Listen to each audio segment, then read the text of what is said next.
chisel is probably the oldest form of chisel.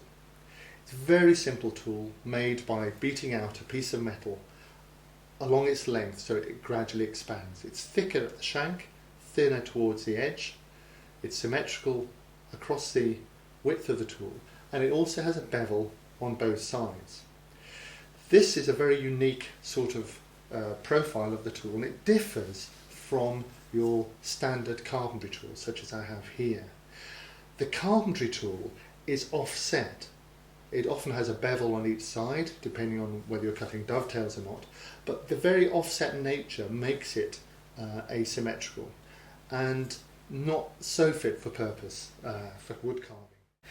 You'll find this tool being used for letter carving in particular. That's where we use chisels. Also for rounding off rounded surfaces, for trimming them, you'll sometimes use it. Depending on your work, you might or might not need this tool.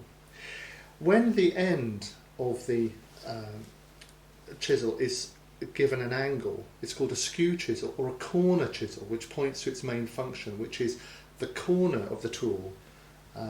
Here we have one. The corner of the tool is really important and is used for getting into little recesses that a normal square-ended tool can't reach.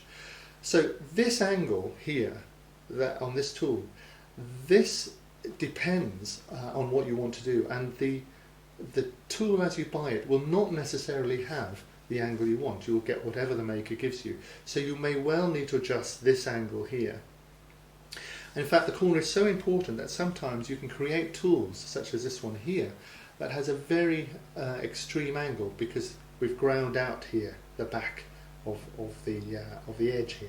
And what this does is it allows that corner to get into really tight little recesses and clean them out. Makes it weak, but very useful. And the skew chisel, the corner chisel, that is one of those tools that sits on the bench, and when you need it, it really does come into its own. Don't use it a lot, but very, very useful tool. The chisel, perhaps that's something you might or might not need, but certainly the corner chisel you will.